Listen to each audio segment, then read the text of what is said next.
Thank you very much, Minister Pistorius. And now I would like to invite our distinguished panel to join us here. First and foremost, the President of the Republic of Lithuania, Gitanas Nausėda. Please, Mr. President, please join us here.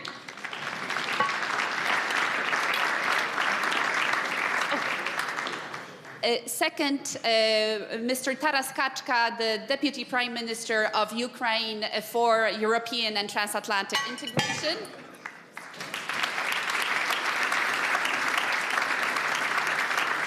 Next, the Deputy Prime Minister of Poland and Minister of Foreign Affairs, Radoslaw Sikorski.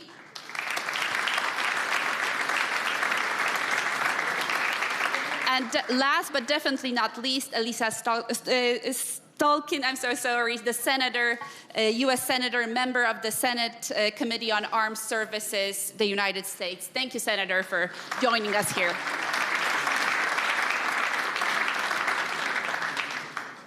So, ladies and gentlemen, let me maybe start for allowing to take the floor to our Ukrainian guests here, Prime Minister Kachka. If you could tell us what is the current situation in Ukraine and how has this hardest winter of all affected the civilian population? Thank you for inviting and for this question. I think it's difficult to add to the description of situation that as it was done by President Zelensky, but I think that there is one thing that I would like from government to highlight, that the biggest target of Russia this winter is energy, and it's already fourth year they attack our energy, but this time it's like very tough, so that they use every type of missiles, ballistics, so there's the hypersonic, so that like drones and massive things. And what we see is that we are capable to to defend ourselves, but technologically, so that we have two tactics. First is, as it was on the screens during President's speech, is to repair our energy system. But you need to have a stocks of equipment in order to repair, so that's why we grab literally everything we can use in Europe, especially the equipment that is not used, obsolete, old-style equipment, to repair. And we will repair our energy till the moment that we will have stocks for equipment. And it is difficult to do because Russia is destroying, literally like attempts to destroy the energy system to the level that is not repairable. But we will not give up and we will continue to do so. Second big thing is that we are able to intercept, so that together with your support, with US equipment, European equipment, we can intercept almost everything, but also the question is a scale. So we need missiles to Patriots, to some TRST, to other equipment, and with enough stocks we will be able to intercept. So now we are not successful in this, so that's why our pledge is like help us more, because this quantity is meta now, so this winter. So that's why this is the request. But what happens in Ukraine, so that the situation when you continue to make joke that out of free electricity, water or heat you can choose two is already optimism. A lot of people in Ukraine cannot choose nothing, so they have nothing, no water, no electricity, no heat in a very harsh winter. So why it is important for Russians? So Russia wants to use winter as a weapon. They have this memory of this because they defend them during Napoleon time. I don't so that, but now they are aggressor. They are trying to use winter as a weapon. We are not going to give up, and if we will survive this winter, this course will be done as well as their ballistic missiles if we have equipment. But now, so that life in Ukraine, especially in Kyiv, is that you have no choice. If you want to have a hot tea, you will wake up at 3 a.m. because you have electricity and you have your tea, and you try to maintain it till through the day. Or if you want to go to shower, so it's like at 2 a.m. or 3 a.m. When you have electricity, when you have water, you can do this. But we have whole districts where you have nothing at all. So like 5 kilometers from my apartment, so we have a district Trayeshina where a lot of people have no access because the power generation was destroyed to the level that they cannot help. And we really appreciate all the help with generators, with other resilience units and other helps, humanitarian help that is provided by citizens of Europe, governments of Europe, and I think that with your support we will survive. And just to complete on this, I think that this is the picture of humanitarian catastrophe.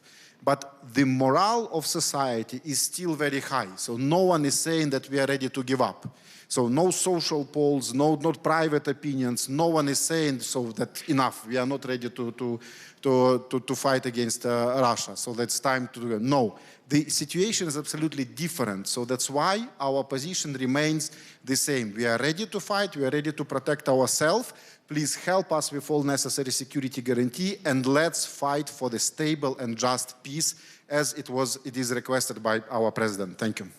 Thank you very much. I think that really informs us on the current situation. But to the president, when I listen to Prime Minister Kachka, I feel anger. Because on the one side, you see resilient people fighting for their country, but then no nation should have to go through 4 years of this. And we see that the fourth winter is the worst winter so far, and nothing is changing. It seems like the situation for Ukrainians is becoming worse. Have we failed? Yes, the Deputy Prime Minister described the situation quite well, and I can only imagine what is the situation in the flats of ordinary people where the temperature is, let's say, 2 or 3 degrees plus. We can only imagine living here in the European countries.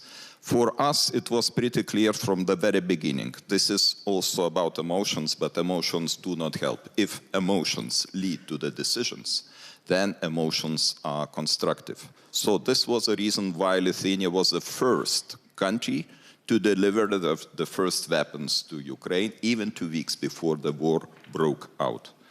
I visited Kiev actually last day before the war started, together with former President of Poland, Andrzej Duda.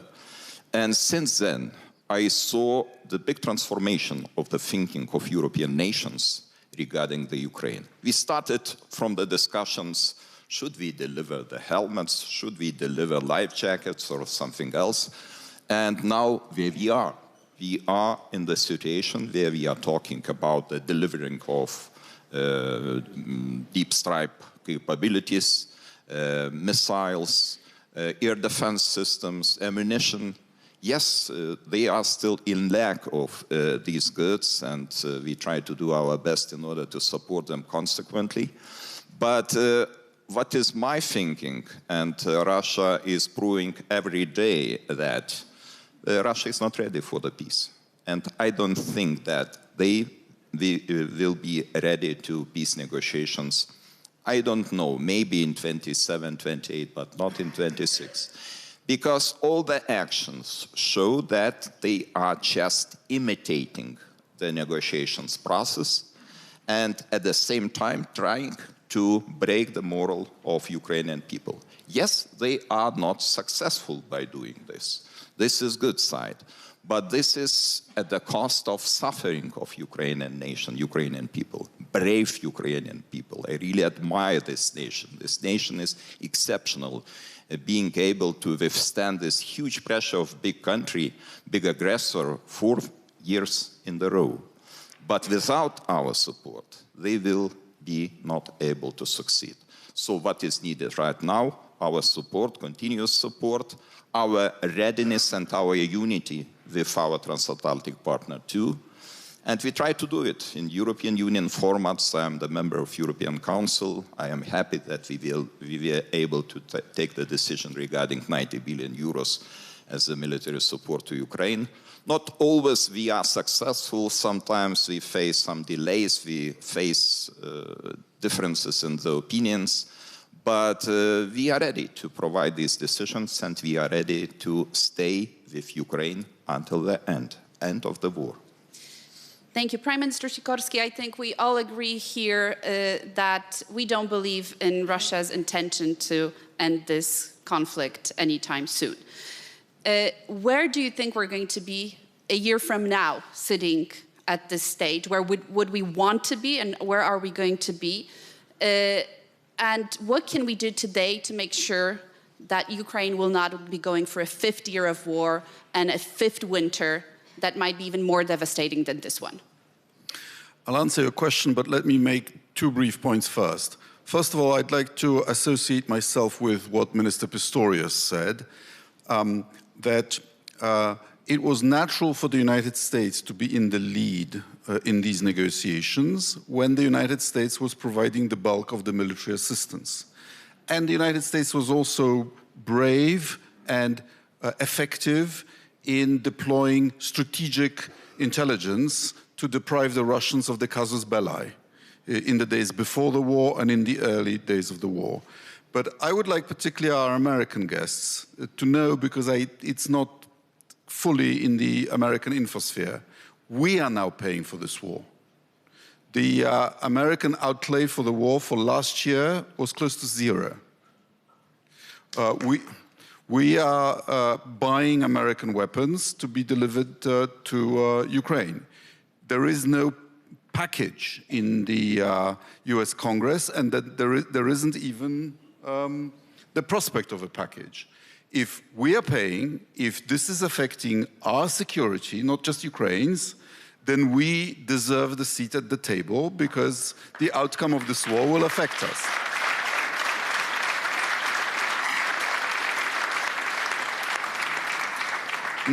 Number 2, consider what these attacks on Kiev and other Ukrainian cities tell you about Putin's ideology. The whole invasion was justified on the pseudo-Tsarist and Soviet grounds of Ukrainians being really just misguided Russians. If we get united, they'll see the light. So they were a brotherly kind of peasant version of Russians. And Kiev was really a Russian city. So Putin is now bombing his brothers and bombing a Russian city. I think that shows you that this is in fact a colonial war. He is just bent on conquering Ukraine again. This is the 3rd attempt. In the 19th century, they banned the printing of Ukrainian books. In the 20th century, they caused an artificial famine in which 5 million people were murdered, and the entire culture-bearing Ukrainian class was obliterated in the 1930s, and this is the 3rd attempt. And now to your question. Putin says he wants peace, and in a sense, every dictator and every conqueror wants peace. If you give up and you capitulate, you'll have peace. But the question is, under what conditions? And Russia can tolerate Ukrainianness as a sort of provincial version, a Russian folklore. But Russia cannot tolerate Ukraine, or at least Putin cannot, as a nation with its own identity, history, interests, including security interests, and its own desire to integrate with other organizations than Russia's.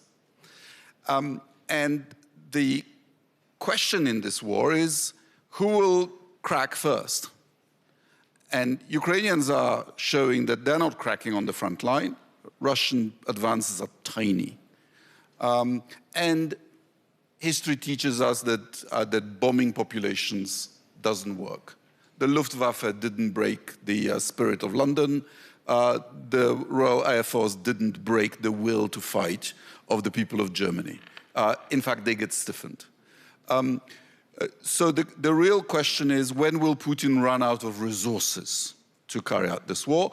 And cracks are beginning to show in the Russian economy.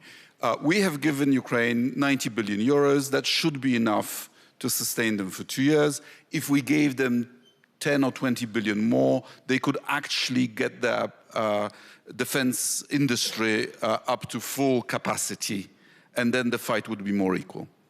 Thank you very much. We'll go back. We'll come back to the state of the Russian economy and the state of Russia in just a moment, but I wanted to hear from Minister Pistorius, actually, when Minister Sikorski says that we deserve a place at the negotiating table. How do we do that? And when are we going to be sitting at the negotiating table? I have no idea, to be honest, because it's not up to us. But we're paying the bill. We are paying the bill, but we are not paying the bill to Vladimir Putin. And Vladimir Putin refuses to negotiate with Europeans. And the Americans let that happen. That is our problem at the moment, at least from my perspective. Washington lets that happen. We can't push ourselves at the negotiation table when Putin is not willing to talk with us. And again, Washington lets that happen. So what we should do is to confirm our will every day that we will proceed supporting Ukraine. And this is what we really need to focus on, especially when I think about the last UDCGs and the last contributions. We need more, we need it faster, we need it more efficiently. And I mean, we just have been talking about air defense and the attacks on Kiev every night and killing people in their apartments because they die by cold. We need to get faster in scaling our production in the US and in Europe to be able to deliver and to provide more and faster what is needed so urgently when it comes to air defense. Otherwise, I'm afraid that the morale of the brave Ukrainian people might break finally. Thank you. Senator, I know this is not probably a question to you, but we have to ask it. Why is Washington not letting the Europeans be at the negotiating table and listening to Vladimir Putin, who's saying a tough no? Yeah, I'm happy to answer a rhetorical question, but I think, like, it's not hidden to anyone here at the Munich Security Conference that the United States is going through something. That we have, like, is anyone missing that? Tell us more. Is anyone missing that? So I think we're going through something at a fundamental level in our democracy. And because of that, we're going through something profound as it relates to foreign policy. It's the theme of this entire conference, or every side conversation at least. Under destruction. So I think and when it comes to Ukraine, given where we were a year ago, right? For those of you who were here and the vice president came and stood on this stage and gave a speech, I was sitting up there. Like the breath fell out of my lungs. A year later, we still have this good cop, bad cop, what do we want to do with Ukraine from the White House, right? Do we want to pull completely back, give it to the Europeans, not our problem? Or quite the opposite, do we feel like it's extremely important to bring this to some sort of resolution? You can talk to 3 different Americans and get 4 different opinions, okay? So I think that's why you don't have Europeans at the table, and we have a saying, I used to work at the Pentagon, that you don't talk about them without them. And if you want the Europeans to be part of the ultimate settlement, which we desperately do, which the president says he does, then of course the Europeans should be at the table. But the fundamentals of the conflict, where the Ukrainians have fought so bravely, change the nature of tactical warfare, I think, with what they have done. We're all learning lessons from the Ukrainians. But let's not mistake that the fundamental question is, are we willing to exert more military or economic pain on Vladimir Putin? And because we're a mess back home in the United States, because we don't know the answer to that question, we're in this merry-go-round. And you're not on it with us. When you come on, it's not any more organized. We have to answer that fundamental question, and that's something we're deeply grappling with in the United States. And while at it, I'll give the floor in a moment to Minister Sikorski, but we see, and we've been told many times during the last 2 days, that the American people continue to support Ukraine, that there's actually an increase in the pollings when it comes to support. Majority of Americans actually don't know that there's now 0 funding coming from the United States. But what would you, or what are you as the Senator of the United States doing to actually convince the majorities to push, for example, in the Senate, some of these aid packages, sanction packages? Yeah, well, I come from the state of Michigan. We happen to have a lot of Ukrainian Michiganders, so it's never far from people's minds, especially in certain communities. But I think While the American people may not follow the day-to-day in Ukraine, I'm going to be honest with you, right? They're worried about their kids, their, house, whether they're going to be able to live a middle-class life. We are struggling deeply with that in the United States. They do understand power, and they understand a bully. And they understand that sometimes, we all want the conflict in Ukraine to end. And sometimes in order for it to end, you have to exert more pressure, right? For a short time in order to bring it to a conclusion. But if you keep going around the merry-go-round, it just extends out the stress, the pain, the suffering, the killing. So they may not understand the day-to-day, but I think if there were leaders who were willing to articulate that in order to bring this to a conclusion, we must get in deeper in putting that pressure on a bully, they would understand that basic power conversation. Do you see those leaders? Do I what? Do you see those leaders? See them.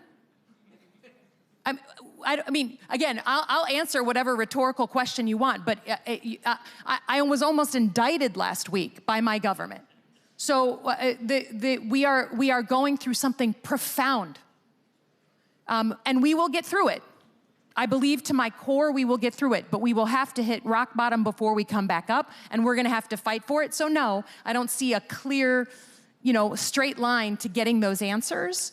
But many of us feel very passionate. We are here because we feel very passionately that our interests with Europe are aligned, and that allowing Vladimir Putin to roll over Ukraine is not just horrible for Ukraine, it's horrible for Europe and horrible for us.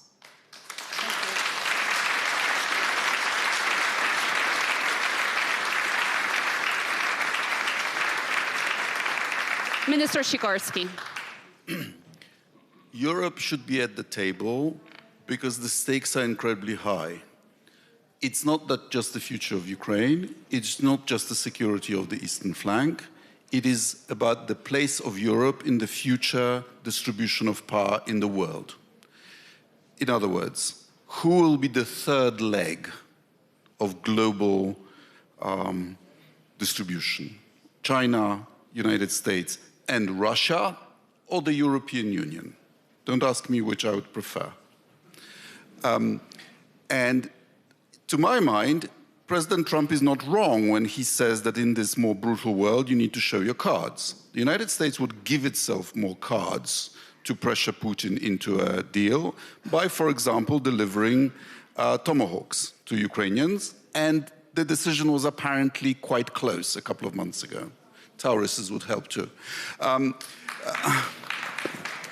But as Europe, what we should say is that if the US forces Ukraine into an unfair deal, we will continue with our commitment to Ukraine, and it is Ukraine that will decide when to make a deal. And then we will not be able to be ignored by Putin, because we will then become the main provider to Ukraine. Very good point. Thank you very much, Minister. I'll bring back Minister Kachka here to the discussion.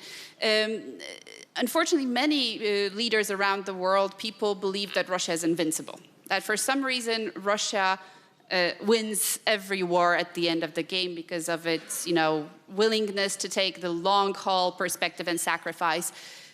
What do you say as a Ukrainian to these people?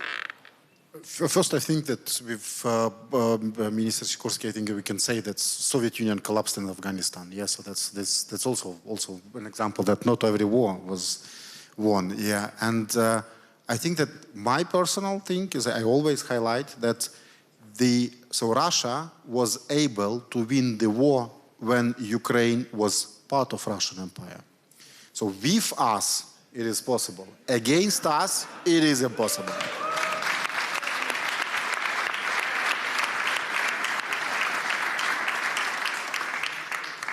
So that's why I think that we all need to understand that we are at the table of negotiations, so that Europe, and why? Because what we are talking now, so that whether everyone believes that we have really systemic negotiations with Russia, even Secretary Rubio today said that he rather doubts about the position of Russia. We are at the moment when we are thinking, doing, finding a way how to force Russia to be at the table of negotiations. It is impossible without European pressure. It was impossible without US pressure in terms of sanctions, and we had a lot of tactical discuss. But it's also impossible without showing that we have really strong security guarantees. And these security guarantees should be designed, developed, and implemented as a first initial step before the negotiations, just to show Russia that they cannot win against us, but they definitely will lose if we are all together. And we have these security guarantees as a political, legal, but also practical commitment. Practical commitment in terms of training, in terms of establishing our cooperation, but also supplying weapons. So that's why what is happening now is a creation of this environment and this universe for negotiations, and we are all at the table. So despite the actual setting of the meetings in Geneva, for example, because we still need to create an environment when Russia literally negotiates and not pretend that it negotiates. Thank you. Thank you very much, Mr. Yes. Just on the point of fact, Mazepa was with Charles XII during the Great Northern War, and yet the Russians won at Poltava. So, but since then, it's been a better run. So the Russians lost the Crimean War, the Russians lost the Russo-Japanese War, the Russians were knocked out of World War I, the Russians lost at the Battle of Warsaw when they tried to conquer Europe, the Russians lost in Afghanistan, I saw it, and the Russians lost the Cold War. So no, the Russians don't always win, and, but there is good news. Every time after they've lost, and in fact only then, there are reforms. Thank you, Minister. President, and this question actually goes to President Nausėda, but also to both of the ministers. Of course, that Russia understands only strength, but it has tested us as European Union countries, as NATO countries, over the last 4 years, and specifically this year, to a huge extent. It's not only arson attacks, sabotage. We saw in Poland 20 over drones flying into our airspace. Do you think we're sending a signal to Russia that we're ready to retaliate for this kind of behavior? Because so far, our societies say we're not doing enough in this matter. I will refer to that, return to this question, but I would like to say that Russia lost one more war in 1990 as my country regained the independence, and we survived the events of January 13th, and other Baltic countries also regained the independence. I think Russia is not as successful as pretends to be, and now I think we have to look more carefully to the economy of Russia. What is happening there. And I think that they are in the situation of stagflation. That every economist will say that stagflation is a very dangerous situation where you have no tools how to repair the situation. If you increase the interest rates, you will contribute to diminishing and dropping of economic activity. If you will reduce interest rates, inflation will be even higher. So the living standard is going down, especially in the regions of Russian Federation. But you know, this is a country where you can just ignore the needs of the people because you don't have the election process. You have no democracy. We all in Western countries, we would lose the elections if the economy would be in such a bad shape, but not in Russia, at least for the time being. Now, so where is the pain? Where is the pain? Where's the pain? I think the pain, the line of the pain is not far away. But of course, Russia is still on the way to this situation. Now, please remind me your question. Hybrid warfare. Hybrid war. Arson. Yes, you know, we are very good specialists in this regard because Lithuania has very long border with Belarus, close ally, close proxy with Russian Federation. And we have also 120 kilometers borderline with Kaliningrad region. So all the time, we are exposed to different kind of hybrid attacks. No matter, in 2021, it was illegal migration, artificially created problem by Alexander Lukashenko, sending the people from Middle East, from North Africa to Minsk, then from Minsk to the border. And we could see the officials and employees of Alexander Lukashenko regime instructing them how to cross the border, how to create, destabilize the situation at the border. Then later, now we are suffering the flights of balloons, meteor balloons, actually for smuggling purpose, for cigarettes, but actually... But are we responding effectively? Do you think the Russians are getting the signal that we're responding? Solutions, and we count on the European Union flagship initiatives like Eastern Flank Watch. And I think the more successful we are, because this is, yes, this is really the threat to our society. Society is under threat. Society is asking politicians what to do. Do you have enough tools to respond to it?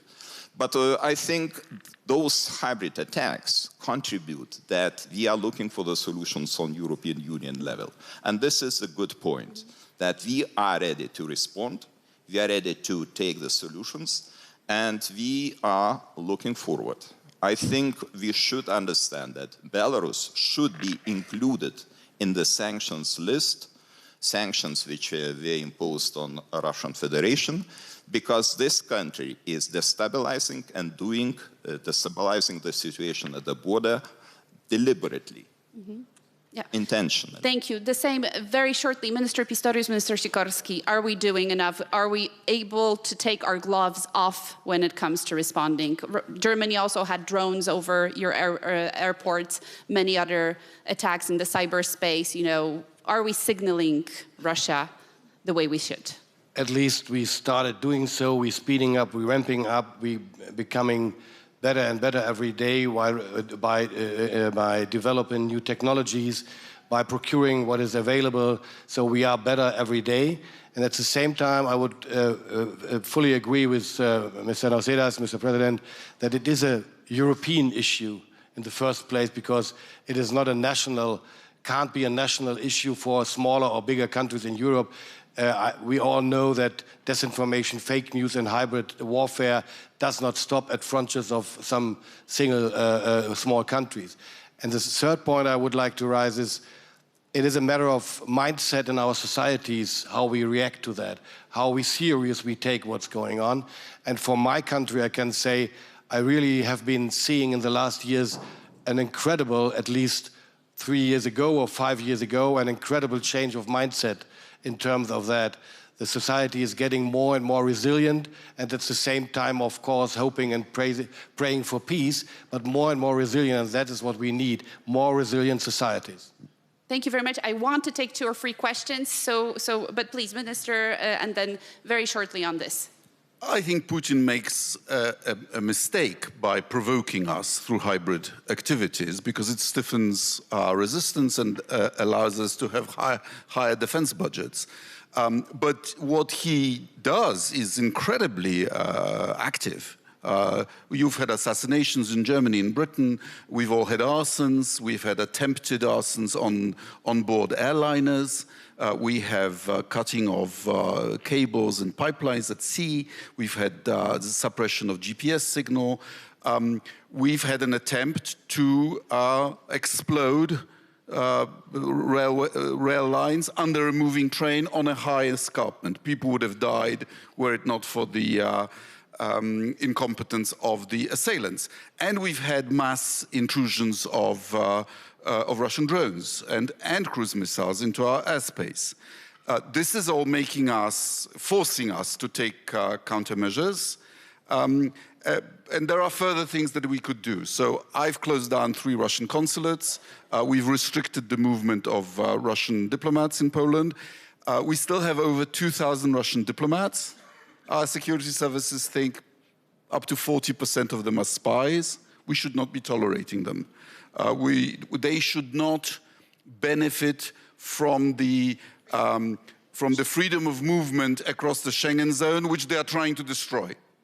And we've also spent almost €1 billion on building a big and beautiful fence on our border with Belarus, through which they were pushing migrants on purpose. So it's all costing us. It's all making us more resilient.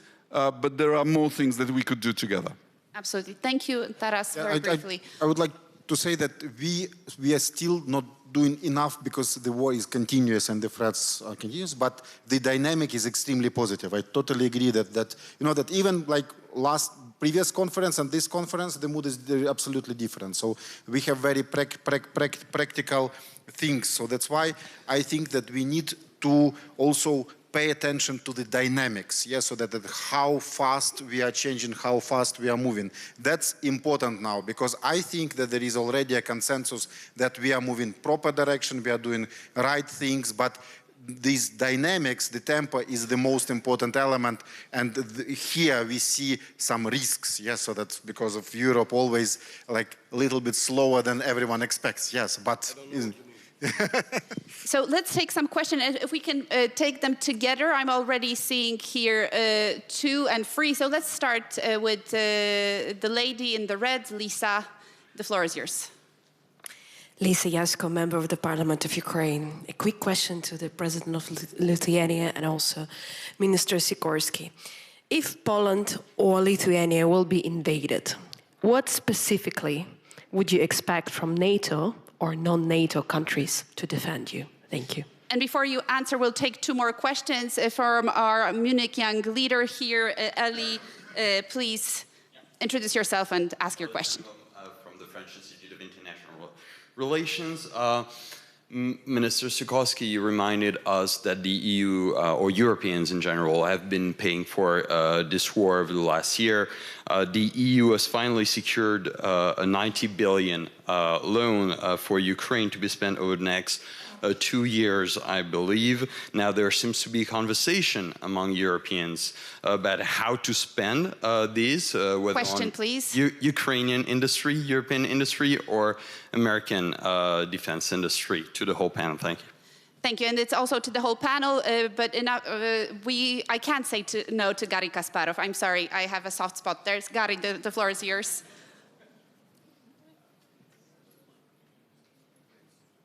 And then we'll take the 4th question. Question to Minister Pistorius, just following your presentation. Germany is about to spend tens, maybe hundreds of billions of euros on defense, on military procurement. Are you going to prepare for the old war or for a new one? Are you going to spend on something that doesn't make any sense, but it's online, and of course, are you willing to go against massive business interests that will push the waste of the money, instead of going with Ukrainians and start providing new technology to fight effective war against Russians? Thank you, and at the back there, please. I have a question to Senator Slotkin, Łukasz Pawłowski, Polish MFA. You said that US society is going through something and that it is going to hit the rock bottom before it comes back up. Would you care to define what the rock bottom is? So let us start with Senator Slotkin, please. Sure. I mean, look, I think I'm sitting in a room full of people who come from active democracies. Some of you have fought very hard for your democracies. We are in a struggle for our democracy. It's not the first time in our 250 years, but it is certainly the most real one of my lifetime. And I think what we're seeing happen right now is as things deteriorate, for instance, in Minneapolis, right? It is hitting something in the American consciousness, a sort of barometer for authoritarianism that they instinctively look at and don't like. Now, because of confusion over years on what media source to listen to, what political party you come from, people are very, they're very unsure about what they read. But when they see it with their own eyes, that is something fundamentally different. And that's why you just saw President Trump very quietly slink out of Minneapolis, because he understands it is just deeply unpopular, not just with Democrats, but with independents, Republicans, and people of all stripes. The more he overplays that authoritarianism, the more people can see it with their own eyes, the more they say, look, I voted for him because I wanted a better economy. I thought we would get it that way, but I didn't sign up for this. And I come from a state that just voted for Donald Trump. So I understand this.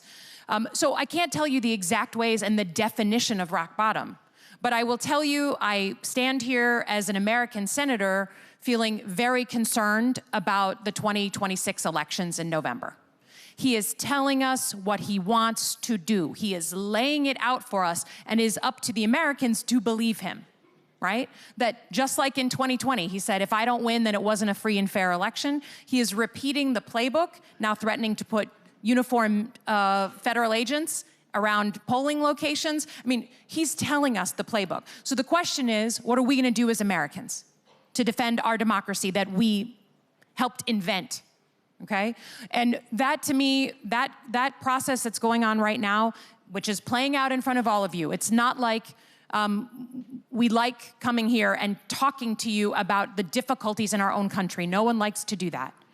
But it is playing out in front of you, and the question is, will the American people, and when will the American people feel like the issues of democracy are actually not someone else's issues, their kitchen table issues, they affect my everyday life, my safety, my family, my security, my livelihood. When that happens, you will see the American people push back in a profound way, as you've seen in places like Minneapolis. That is the process we are in right now. I can't define it for you, but it is happening before our eyes. Thank you very much, Senator. We have 5 minutes left, so 1 minute per speaker. Yeah, thank you. Thank you for your clarity. 1 minute per speaker. You can answer the question, or you can just engage in the debate we're having currently about the United States. I'll ask the question from the Ukrainian parliamentarian about what I would expect to happen if Russian tanks crossed the border. Well, we joined NATO for common defense. So in the sense, there's an easy answer. If they cross the border, start killing NATO citizens, Polish citizens, we would expect the North Atlantic Council to meet and to activate the contingency plan. And after that, the plan is very easy. We win, they lose. That's a good plan, Minister. Minister Pistorius. So how do we win, they lose? Very brief to the question in terms of procurement. When we started, we had huge gaps of almost everything, and we need to fill them as soon as fast as possible. And at the same time, of course, we know that the war of the future is not just described. If anybody had told us 5 years ago that drones would play such a relevant and crucial role, nobody would have believed, or it could have imagined that. So therefore, we should do and will do everything which is necessary to anticipate what might happen. And that means more investment in innovation, more investment in new technologies, more cooperation with startups, and more cooperation between startups and the Bundeswehr, more clarity in the view to the future, what might be needed, and to learn from Ukraine. Joint ventures with Ukraine are crucial for us and really very critical. We learn every day from the experience of our Ukrainian friends on the battlefield, and this is what it's about. Thank you. Thank you very much. I'll turn to the President, and the last word will be to Ukraine. President, do you agree we win, they lose? That's the strategy? Look, don't think that the brave people live only in Ukraine. The brave people live in Lithuania too. We were struggling for our freedom 50 years in a row, and we regained our independence. So in the case of invasion, first of all, we will make the life of aggressor as painful as possible. And then, of course, we will count on the support, first of all, of Article 5, NATO, and we are doing a lot in order to build this so-called wall of deterrence together with our friends, Germany, brigade, Mr. Pistorius mentioned brigade, deployment of German brigade. We have 2 American battalions on the rotational basis, and we are ready to establish Lithuanian National Division until 2030. We are ready. We will win. They will lose. Thank you very much. And Taras. I think that first and foremost, we need to bear in mind that everything we did successfully, we did together and with your support. So that's why we all are brave, and we already proved it. We are stronger than we are perceived, and we also prove it. We need not to think what will happen or when it happens, but we need to work now to deter with sanctions, with all the policies. So that's true. And on money, I think that we need to understand that the real cost of a year of war for us and for all of us is more than 100 billions of US dollars. So that's why 90 billion is like is not all the money that unfortunately we will need to spend on defense. And this is also one of the biggest questions of security guarantee on how to finance these defense things, but this is rather for all thinkers for many months ahead. Thank you. Thank you. Ladies and gentlemen.